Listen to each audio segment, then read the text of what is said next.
അസ്സലാമു അലൈക്കും, welcome back to food and craft house. ഇന്ന് നമ്മൾ ഉണ്ടാക്കാൻ പോകുന്നത് വഴുതനങ്ങ മെഴുക്കുപുരട്ടിയാണ്. അതെങ്ങനെ ഉണ്ടാക്കാം നോക്കാം. ആദ്യം ഒരു ബൗൾ എടുത്ത് അതിലേക്ക് 3 വഴുതനങ്ങ ചെറുതായി മുറിച്ചത് ചേർക്കാം. ഇതിലേക്ക് 1/4 ടീസ്പൂൺ മഞ്ഞൾപ്പൊടി, ആവശ്യത്തിന് ഉപ്പ് ഇവയെല്ലാം ചേർത്ത് മിക്സ് ചെയ്തെടുക്കാം. ഒരു പാൻ എടുത്ത് അതിലേക്ക് 2 ടീസ്പൂൺ കോക്കനട്ട് ഓയിൽ ചേർക്കാം. എണ്ണ ചൂടായി വരുമ്പോൾ അതിലേക്ക് 1/2 ടീസ്പൂൺ കടുക്,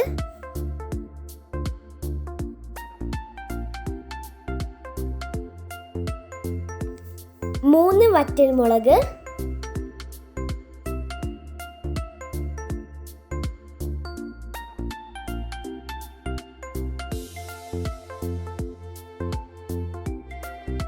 അല്പം കറിവേപ്പില,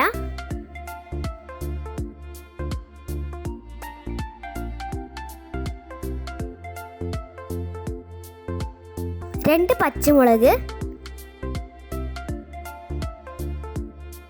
12 ചെറിയ ഉള്ളി ഇവയെല്ലാം ചേർക്കാം.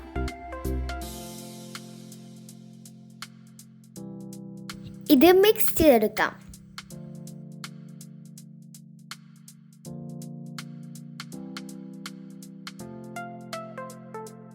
ഇതിലേക്ക് അല്പം മഞ്ഞൾപ്പൊടി, 1 ടീസ്പൂൺ കാശ്മീരി ചില്ലി പൗഡർ ഇവയെല്ലാം ചേർത്ത് മിക്സ് ചെയ്തെടുക്കാം.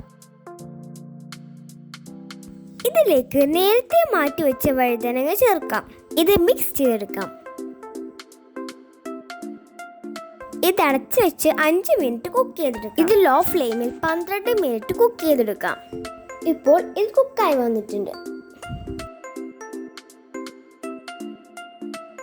ഇതിലേക്ക് 1/4 ടീസ്പൂൺ കുരുമുളക് പൊടി ചേർക്കാം.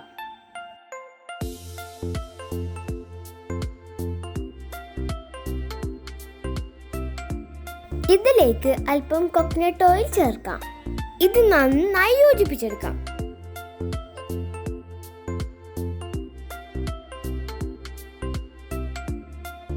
ഇപ്പോൾ വഴുതനങ്ങ മെഴുക്കുപുരട്ടി റെഡി ആയിട്ടുണ്ട്. ഈ വീഡിയോ ഇഷ്ടമാവുകയാണെങ്കിൽ ലൈക്ക്, ഷെയർ, സബ്സ്ക്രൈബ്.